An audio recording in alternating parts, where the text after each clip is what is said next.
In this episode, we will talk with artist Ana Elena Garuz. This is The Hidden Critique, where we discuss art, race, and higher education at the intersection of MFA. I'm Marlon Tobias, pronouns he, him. And I'm Krystle and Marlon, pronouns she, her. Welcome to our show. So here on The Hidden Critique, we provide strategies on how to survive grad school and the art industry post-graduation. But we also want to provide a platform and spotlight for some brilliant artists. They're doing some amazing things in their career and have a wealth of insight on what it means to be a professional artist. Today, we'll talk with Ana Elena Garuz. Garuz abstractions are an exercise in meditation about the ever-changing landscape of her native country of Panama, in constant flux and states of construction as a result of the impact of industrialization. After graduating with an MA in Fine Art in New York in 1995, Ana Elena Garuz returned to Panama, where she began working with abstraction and feminist methodologies, gradually developing her own practice of abstraction from the more organic mixed media works that express a corporal sensuality and expressionist paintings with drips of paint that evoke bodily fluids to later linear compositions of crisscrossed strips of color that play with spatial perception. She reinterprets the 20th century aesthetic language of collage and constructivism. Garuz abstractions are an exercise in meditation about the ever-changing landscape of her native country of Panama, in constant flux and states of construction as a result of the impact of industrialization. Welcome to our show. Thank you so much for inviting me. Yes, Anna, thank you so much for coming. But before we get started, because mental health is important in life, especially when you're living the artist entrepreneurial lifestyle, Anna, how is your heart today? My heart is doing great. The heart is always great when everything is balanced, when I have my work life and my personal life in balance. Beautiful, beautiful. And how about you, Chris? How's your heart today?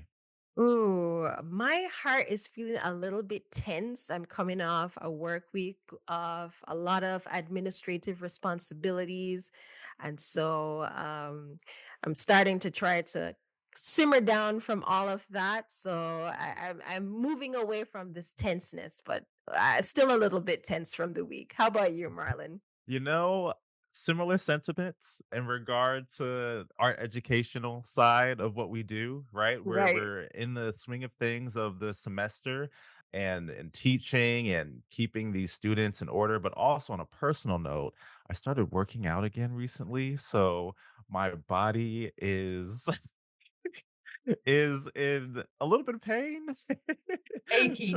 Aching, The older you get, the harder it is to kind of jump back on that bandwagon. So between the workload that's coming back into swing, plus, me pushing these weights and running these miles, it's a little fatigue, but gratitude is always something that I keep in mind as I go through this journey. That's beautiful, Marlon. I'm so happy for you. I need to follow in your footsteps to get back physical because I've been doing menial walks and stretches, but I do need to step it up. So thank you for that. We're not getting any younger. Absolutely. But to get us started for the day, Anna, please share with us a bit of your backstory. Also, tell us about what you're working on. Where did it begin? Okay, we're not getting any younger, but I feel young. So that's what counts, right? There you All go. right. Beautiful. I feel like I'm still, very young. Well, my background, I went to school here in Panama, and then I did my last year of high school in Florida. Mhm. From there, I went to an art school in Georgia. And from there, I went to a graduate school in the Northeast in New York. Mhm. After that, I came back to Panama, and ever since I've been, working professionally as an artist. Beautiful. That's so exciting. And tell me about what you're working on now. I know there has been a great progression in your work. I'm a huge fan Yeah. after meeting you in Panama at the residency this summer, Yeah. and was so impressed by what you shared about how your work has grown. So Tell me a little bit about that, what you're working on in the studio recently. Well, during the pandemic, like everyone else, truly immersed in my work. And I started a big series of drawings. The last solo show I had in the gallery I worked with in Panama in 2022 was a 68 drawings I did. And I Wow. showed them all together, like on a grid. So I keep working that on the side, even though I've made 60 some drawings for that show. I keep drawing and developing that series. And then right now I'm starting a new body of work inspired in the molas from the native gunas in Panama. So it's slightly inspired in their work, because when you are walking through the city and the old quarters in Panama City, you see the molas and how the gunas sell them. And I feel like since they're derived from abstraction, I saw some connections in the collages that I made, these molas. So it's kind of an exciting moment, because, when you start series like that, they can lead your work through another direction, or it might not work altogether. Right. But the important part is trying and learning from mistakes and making mistakes and having that little fear in the back of your heart, in a way, when you're starting a new series, because that's where things start developing and they go in different directions through the work, right? Everything helps the work grow. Right. So I'm excited about that. That really sounds amazing. Being in Panama, the influence of molas, it seems to me, just in appearance, that it's the major exporting culture, a part of Panama, and, among other things. And The so colorful, the colorful pattern. part, I would say I'm not 100% inspiring my work on it, but there's something that, that it almost goes or crosses, because I don't like to reference things Of course. that in an illustrative way. I love that. But those I love unconscious things that you've grown up with, they somehow jump into the work. I think that's very thoughtful. I am now thinking about how is some of these ways that you're currently working still coming from some of your formal educational experiences. Could you tell us a little bit about that? Yes and no, because I feel like my journey has been kind of at opposite ends. I went to a very, let's say, traditional school in the south of the US, where the education was more centered in, classical structures of making work. A lot of emphasis in art history, a lot of emphasis in technique, in the human body. And then I went to the other side of the spectrum, which was my graduate school. And it was much more conceptual and completely different in New York City. So I sort of got, both ends in my education. And somehow I feel like for someone who grew up in Panama, where we do not have big museums, as if you were, as if you were in a big city in the US, where you grow up with that as a choice to go to big museums. Here we have one contemporary art museum and a few galleries. Panama City is a small city compared to big cities in the US, right? Right. So I feel like that education gave me the basis, in a way, to, navigate the art world in a better or formal way, let's say. Nice. I grew up going a lot to the Museum of Contemporary Art in Panama. And I think that did influence a lot my way of thinking and my eye, in a way. My mother used to work in the Museum of Contemporary Art here. Oh. Yeah. And since I was, very little, I used to take art classes, even before she started working in this museum.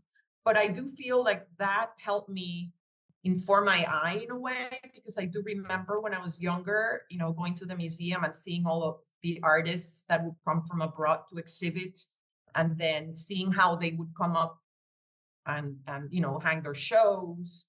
And I would overhear conversations. And also I remember seeing all the invitations that they would get in the museum from the New York galleries.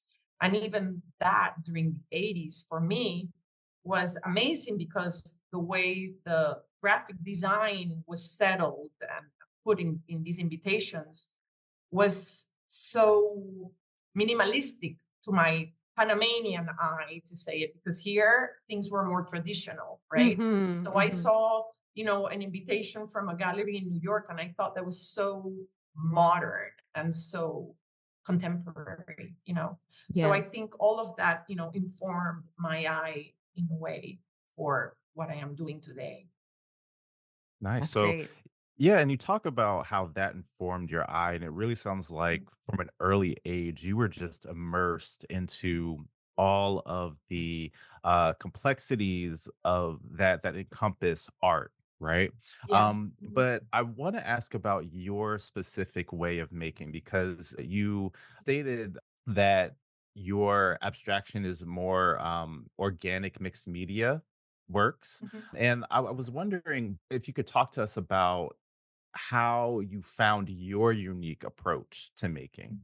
By making a lot and trusting my ideas. Practice, practice. It's the only way, and trying to be honest. I always remember this Mexican artist in an interview saying that, art is more of an introspective labor than outside. You have to look more inside than what, within yourself. And I feel like the more I work, the more my work develops. And I try to be the most honest I can be with my work. It's like a journey of self knowledge in a way. Yesterday I was listening to a conversation by this famous Argentinian artist, and she was saying that being an artist is like looking at life through a lens in a particular way of, you see life in a particular different way through a Mm, lens. And I thought that was really beautiful, because it's completely true. Sometimes you have to immerse yourself in life, and sometimes you have to take the step back and work in the studio. Hmm. definitely.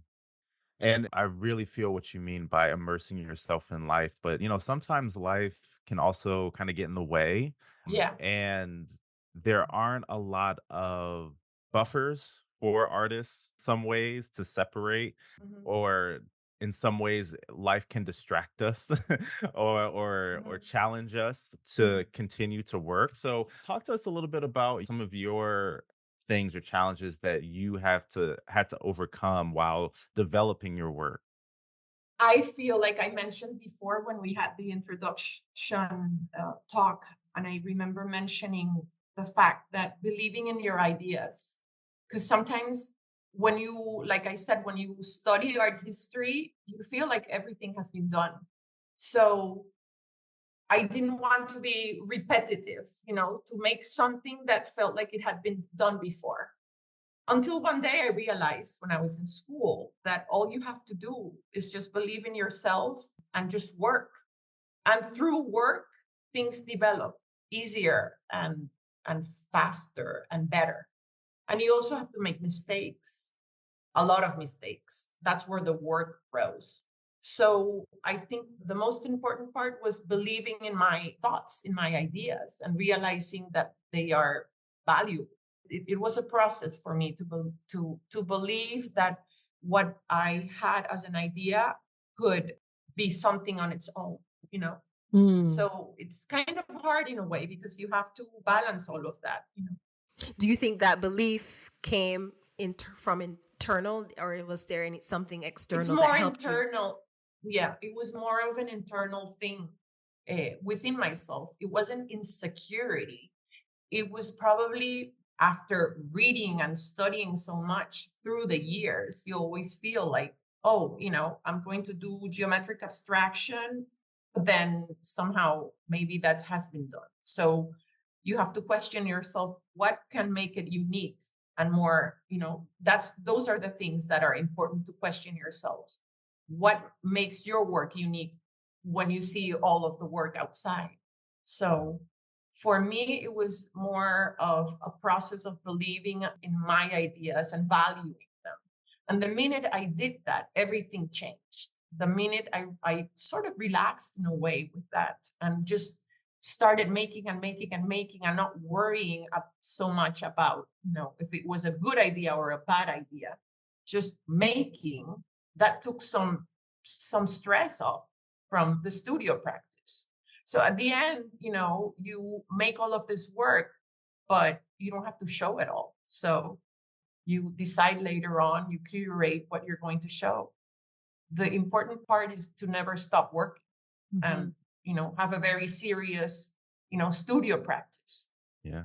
And your work has definitely made you a very well decorated artist. And I'm curious, in Mhm. this journey to become the artist that you are, were there any Mhm. barriers that you faced from the art industry in regards to their response to your work?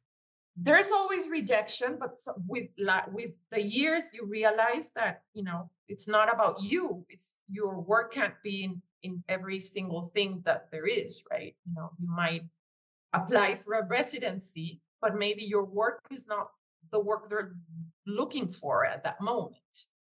I have been lucky because I always, ever since I graduated, I've had a gallery, and I've had, Panama's very small, but I feel I also worked at it, right? When I graduated from undergraduate, I came back to Panama from graduate university. I came back to Panama and I decided to do my own show in an alternative space that I asked for someone to let me borrow for one night. And I had a show. So that was a way of introducing my work into the Panamanian art community during those days. And then I went to graduate school. And when I came back, I made sure I made a meeting with, the 4 or 5 galleries that were, at that time in Panama, to show them my portfolio. And then from there, that's where I got my first solo show in a commercial gallery here from those, meetings. I know that in the States, it's different and it's probably bigger. So it's more difficult to try to make a meeting with someone from a gallery. But in that case, I would suggest that it's always good to build a community. And through friends and supporting friends, you get your way through. If the work is good and honest and serious, I think opportunities come. Mm-hmm. I mean, there's a few things I can take away from what you've just said that is very valuable, as in the belief in yourself, you saw that there was value to share and communicate with your Mhm. community, and Yeah. you making sure to come back to your home and connect every time you made a Same. milestone. I Mhm. think is such a beautiful thing. And in some ways, thinking about yourself, and even here in the US, one can be potentially in your mind, you can visualize that you're a big fish in a small pond, wherever that is for you. And Same. I think that is clever and thoughtful to find ways to self-propel while still leaning on a broader community that you feel well connected to. Same. It's super important. And I've learned that you have to support your friends in your art community. I go to every single show I can, all the inaugurations I can, to every single talk I can. Sometimes I can't make it, Mhm. but I feel that's important to show up because I don't do it to have the showing up I don't expect something back, but it does. I do it mostly from what I can get out of it, but it's important to show up for people. And that's how you build a community as well, showing up. And galleries see when you go to all of these shows, and curators are seeing that you're showing up, and those are the opportunities you have to talk about your work to other people as well. And that's how they take your work, and they see that you're committed to your work. And that It's an important way of seeing how committed you are. Absolutely. And that makes me lead to where I wanted to talk a bit about more about community. How has How has it been for you being a part of both a Panamanian community, but in a lot of ways still connected to American community, specifically on the East Coast? Who's a part of that? Could you share a little bit about how it has been you being a part of that? It's taken me a while because we all have goals and dreams and places where you want to go career wise, right? But sometimes things don't happen the way or at the moment you want. Sometimes the work is not ready. Sometimes you're not ready. Sometimes the opportunities don't arise at the moment that you want. But a few years ago, this gallery opened in New York, and through a curator that I had met previously, he invited me to a group show there with two other women artists, great artists. So we did this group show in this gallery in New York, and then a few years later, they invited me back for my first solo show in November. So I'm happy, That's exciting. to be able to show exactly my work in a space like that. It's a women run gallery, and they're showing artists from Latin America in the Lower East Side of New York. That's so exciting, and congrats to you on that. That's amazing. Thank you. And I know that many times artists don't always talk about who's behind them to make this practice happen in their community. Mhm. What does maybe your maybe more closest community look like when you think of family and maybe close friends that helps you to really have this very productive art practice that you've developed? Do you mean how they help me? Yes. Or What kind of support do you have from? support? Yeah. From my family, I have a lot of support. I can be very obsessive, especially right before I have a show. Those months prior, I don't want to say I get stressed, but it is something that is always in my mind and is a topic of conversation during dinner time. So my family, they are involved in my work. When you are involved in art, it's almost like you live thinking about art all day long. So I'm very lucky that my family is a great support. Then the gallery I work with here as well, I rely a lot on certain opinions, on the way I hang stuff, or how I develop certain series of work. I feel like my friends that are artists and the gallery I work with are great support as well. It's very important who you choose to work with and who surrounds you as well as friends. There's people that I value their input, a lot. And it's not like they're coming to my studio all the time, but sometimes when I have like a series that is finished, or certain paintings, my galleries or certain friends might come to the studio, and I like to hear their views about the work. Sometimes you're so immersed in the work that you don't see certain things about the work. Mm-hmm. And it's important to take that step back, through conversation and dialogue with other people that you value. Mm. It sounds like you're saying that these are part of those things that are very important that you need from your community. Some Yeah. feedback, Feedback. space to make that you can be a little lonely, but then also just time to just talk a bit in a relaxed setting. Yeah. Would you say so? Yes, it took me a while, to tell you the truth. Even, like, let's say during my 40s, I worked alone a lot. And when I changed galleries to the gallery I'm working with right now, it's been 8 years I've been with them. When I changed the galleries, I realized that it's important to have people coming over to the studio. You can't have like a parade of people coming to the studio all the time, but it's important not to work entirely alone. You do need, from time to time, someone to talk to. You need your community of friends and people that are involved in what you do come and see what you do. Mm-hmm. And I'm also curious, just to go back to community, because being a part of a community, you do hold a certain responsibility to that community, right? And that can Mhm. also take Yeah. you away from your art practice. So what Mm. were those conversations like? How did you ask your community that this is what you need in order to push your art forward, or in order to push your art career forward?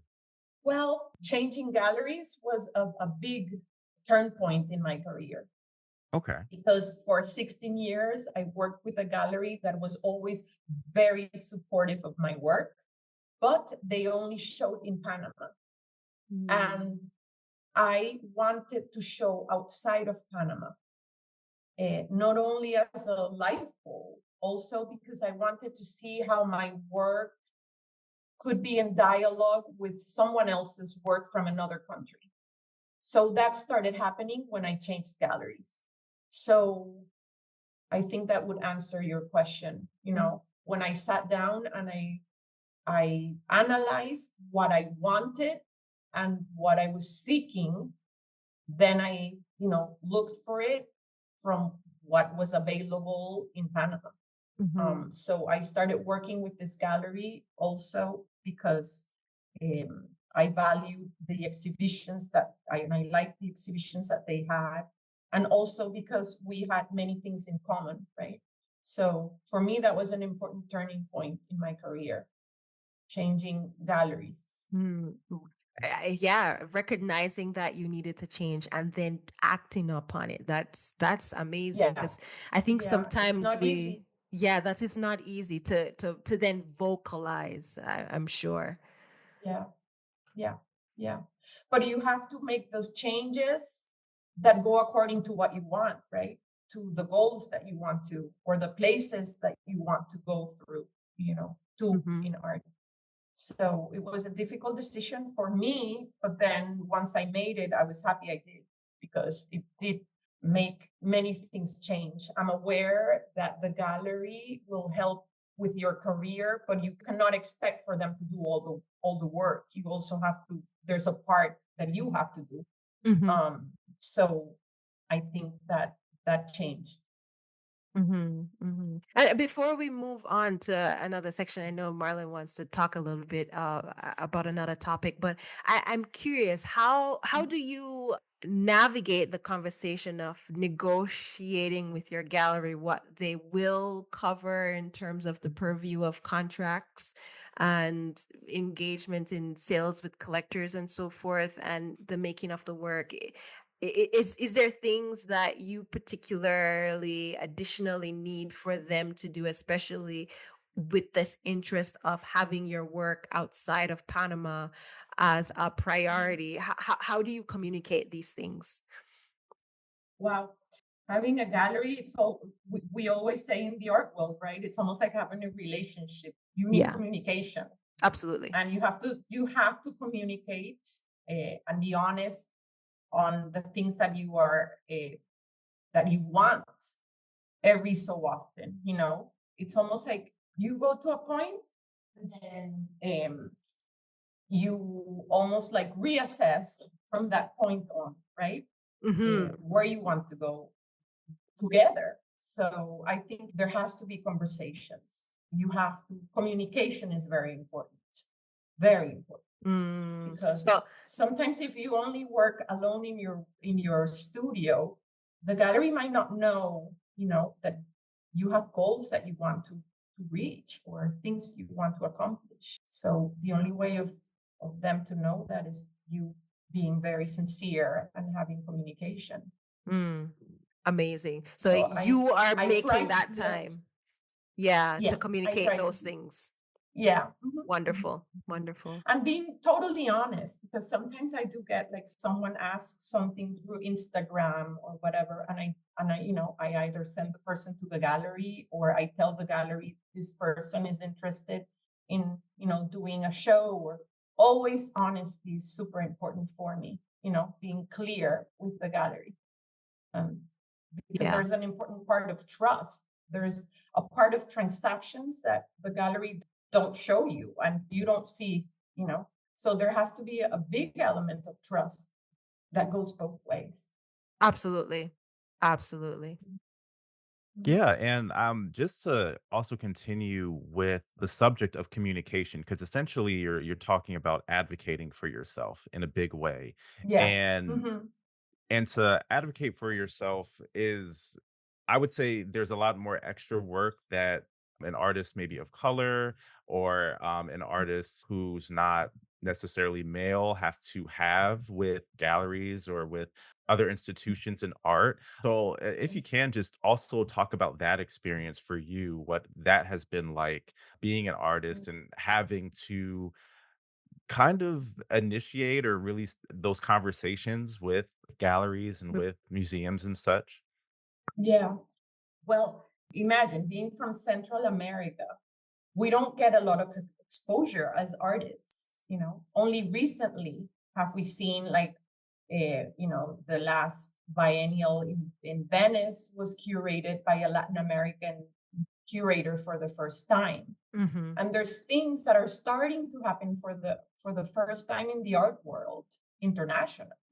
So for many years, there were a lot of Latin American artists that were not, known, or even, sometimes I feel like, I don't want to say it because you were a woman, but sometimes being a woman and having a child and being in Latin America, those are things that, at a certain point in life were almost against you. I think Mhm, nowadays things are changing.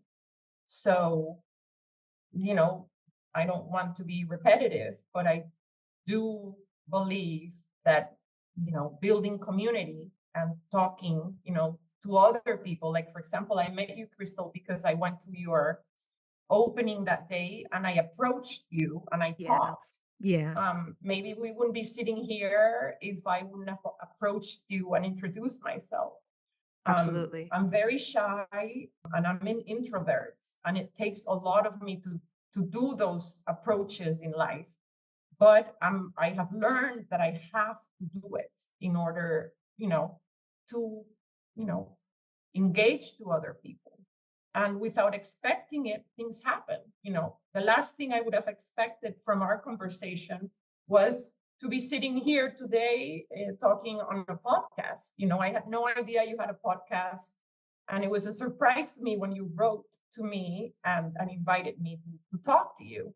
So, that's one great example of a recent thing that happened that shows how these engagements are so important, especially coming from Panama. I guess Instagram also makes you be, a little more exposed to an outside community as well. Absolutely. Yesterday, I saw someone I know, and they live in Mexico, and they were telling me, "Oh, you are exhibiting lately," and I realized that he saw that from Instagram.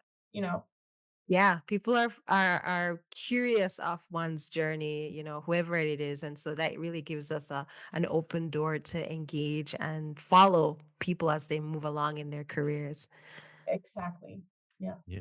Yeah, and you did mention Instagram, so Instagram does play a part in your, promotion of yourself and your work, so I want you to talk a little bit more about that, like, what are some strategies that you've implemented to build, a market for your artwork?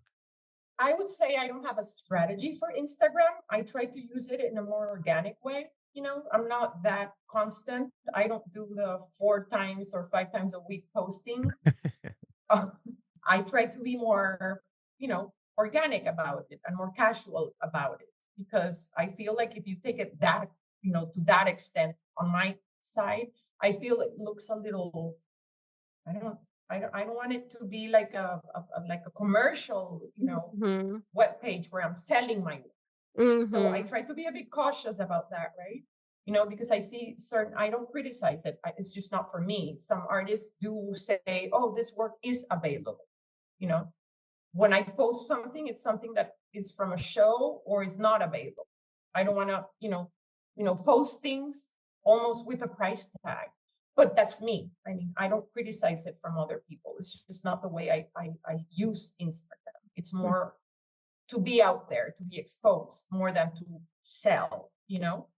But obviously, sometimes people do ask about your work, but it's not like I use it only for that. And I don't have a strategy per se. I post whenever I feel like, if I go to a show and I like someone's work, I'll post it in my stories. Or if Mhm. I have a show, I'll post, a few pictures of that show. Every so often, I'll just like post something, but it's not like I have an Instagram strategy. I got it. Got it. Yeah. Yeah. So, Marlon, I know we wanted to talk a little bit about Anna's interest in self motivation and building your self knowledge, your practice of spiritual growth as you are also working as an artist. Could you share a little bit about that? Yeah. I try to read, you know, things that somehow I feel like that are helpful for not only for my spiritual side, but also for my everyday side. You know, it's something I'm not too good with on the financial side with numbers and you know assigning how much I'm going to save or with time I've learned to be better with that. So I constantly try to read. Right now I'm reading the Algebra of Wealth. I don't want to Mm, be wealthy, but I somehow was curious about how someone who's an economist from the U.S. thinks about how to handle money. And sometimes I do I read about things like that, or wellness, or meditation, whatever I see that I can complement my everyday reading also, right? Other books that I'm reading, but I feel like I need that mhm, in order to mhm. keep learning how to do things a little bit better. Do you find that has I know you mentioned that that has helped you a little bit in your, well, Yeah. maybe a lot of bit in Mhm. your building of your practice. Is Yeah. there things that you can pinpoint that has truly shifted or changed in the last 5, 10 years in how you're thinking about your work? Yeah, I used a personal coach for a while, mostly because it's almost like I had goals, but I needed someone to help me not to achieve them, to organize my mind in a way. So that helped me create a schedule and, write things that I needed to do. And it did help me a bit, or a lot, I would say. Mhm. That helped. Like I mentioned to you that I did a weekend with well, I guess he's not a life coach, or in a way, he's a life coach. I went to the States for a whole weekend for a seminar, and Mhm. that helped me as well. Because also, you need certain, scheduling in life. Life in the studio can be very much about, oh, I wake up and I work, but you might be working your whole life and not get anywhere, right? So you Mhm. need certain pinpoints through life in order to get to achieve things. And I feel, to me, it helped me at a certain point where I felt like my mind was all over, not concentrated. I had to sit down and build a schedule, and I did that like what 15 years ago, and it totally changed everything. Wow. Establishing, a, a very I don't want to say serious schedule, but establishing a schedule did help me achieve things better.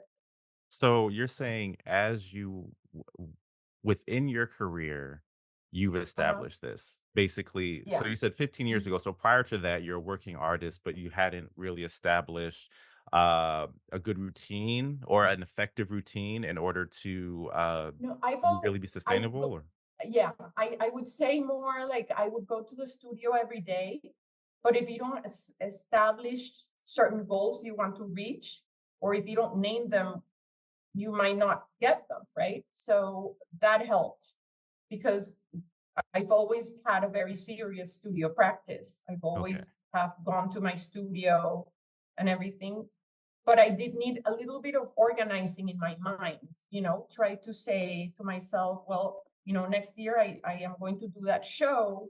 But also in the meantime, I have this and this idea that I should tell myself I should accomplish that, at least at the end of the year. And that helped me achieve things, finish series or finish ideas. That sounds like something I recently learned about in like a bit of batching your workflow as well as maybe day theming where you are figuring out what days to do what and then how those Yeah. days add up into a month and then maybe blocking also potentially blocking time for certain tasks, task blocking it's called. Would you Yeah, say that those are completely. things? Oh, okay. Yeah, that completely helped me. Like, I have certain ideas that I want to make, certain things that require, right now, I want to make something that I have to call someone outside of the city and have him sell me these, like, they're almost like plants, right? So I have to establish a date in my schedule in order to achieve that, because then the idea might be there, but I have to establish it in order to, to do it, because, Yes. I have other deadlines going on. So you have to be organized in that sense in order to achieve things. I think that has helped me a lot, a lot, a lot. Nice. Okay, so your art practice sounds very much like a well-oiled machine.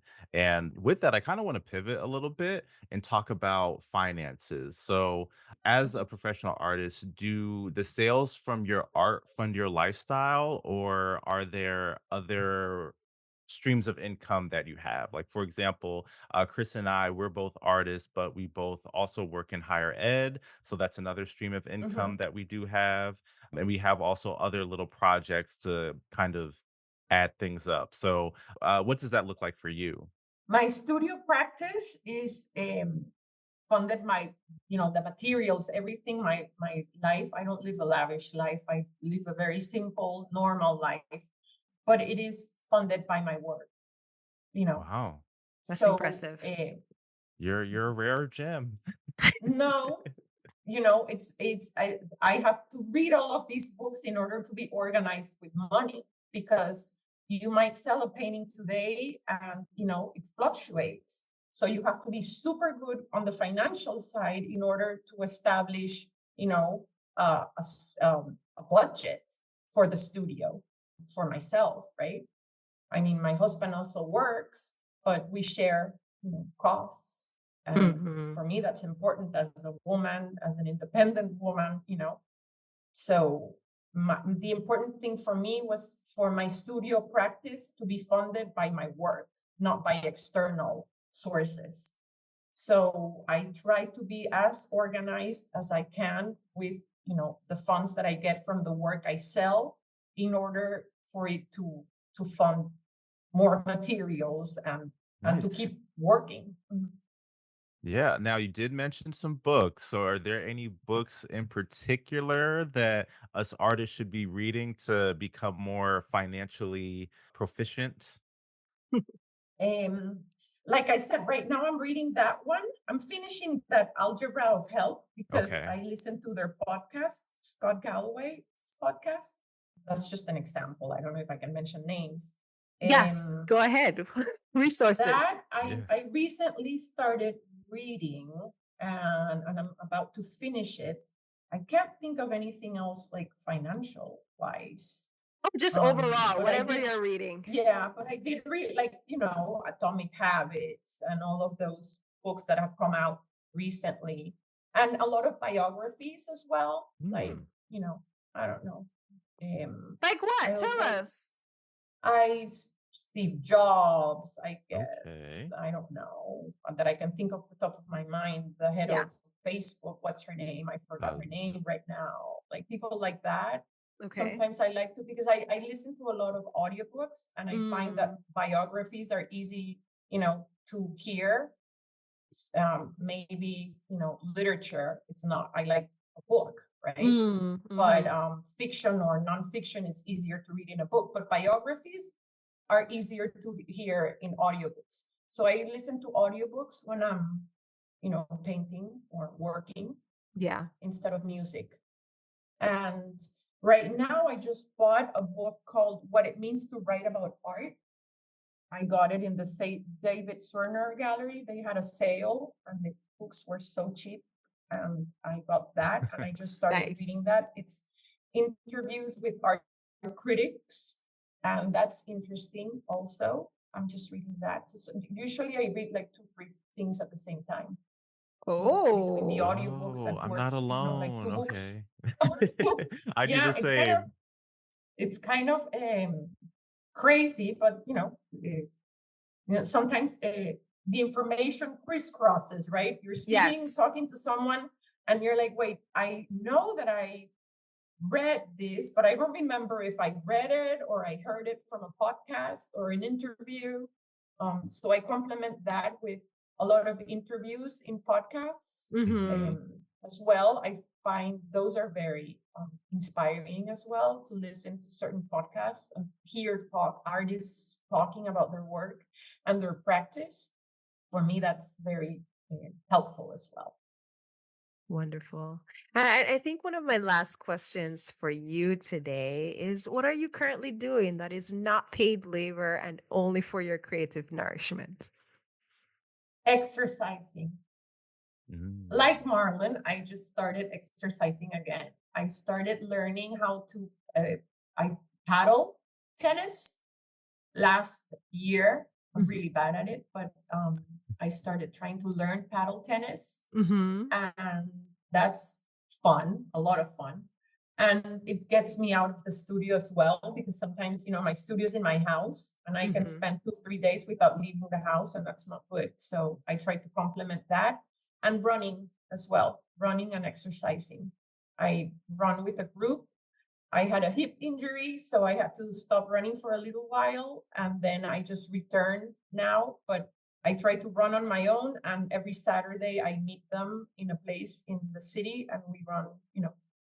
Sometimes together, sometimes each one runs at their own pace, and they do whatever they need to do. But we all meet at the end, and that's fun, and that's super good because it also helps me ground to my core and keep working. And I feel like if I don't exercise, like I'm all over the place. If I exercise and I run and do it consistently, that helps me with the consistency in the studio, if that makes any sense. That makes total sense. And I relate to that so much, Anna, because once I started working out again, I realized that, yeah, I guess I do have a little bit more energy and my head is a little bit more clear. And I really hate working out.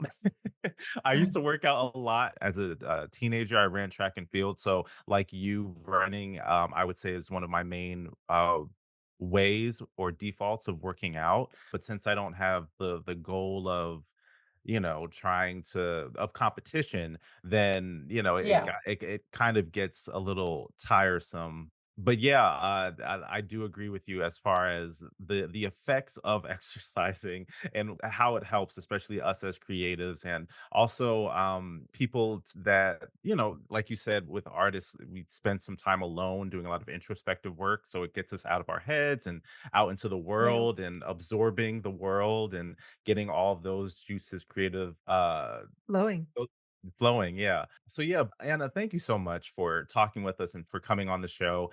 By talking with you, I realized that I am not alone with the way I operate. I related to you so much with, certain things that you said, particular exercising, but Mhm. yeah, just to wrap things up, we want people to follow you and want people to see all the things that you're doing. So, shameless plug, how can we follow you and what's next for you? Instagram, thank you so much for inviting me. And just to finish that up, I feel like running is almost like a meditative practice, because it clears your mind and you think of things when I'm running. And then I want to close up by saying thank you so much for inviting me, giving me the opportunity to talk about my work. And people can reach me through Instagram, and it's my name, Ana Elena Garuz. And what is coming up? I might have something coming up with a museum in the area of Central America. Okay. Coming up, I believe, in the next couple of months. So that's exciting. Like a roof show situation. And do you have a website by any chance too? It's down right now. I'm organizing it because I've had I wanted to update photos of my last shows. Okay. And then I have a solo show with my gallery next year, Diablo Rosa, also. That's exciting. Again, Ana, it's been a pleasure. When I was in Panama, you were one of the artists that made me feel like I was at home. So thank you for blessing us with some of your wisdom on our podcast and sharing with our listeners what life can be as they continue to craft their work and the structure of their practice to make it sustainable and integrated into a full life. So it's amazing to get your expertise in what you are doing and how we can take a bit from that.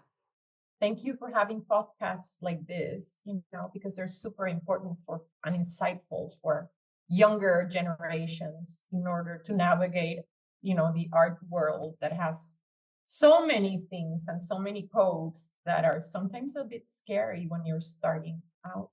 Definitely. It definitely can be. Thank you for listening to our episode. The Hidden Critique is produced and hosted by us, Krystle and Lemonias and Marlon Tobias. Episodes are edited by Kirsten Pettifor. Original music composed by Cesar Presa. If you like the show, you can review and rate this podcast via Spotify. You can also like, subscribe, and comment on our YouTube page.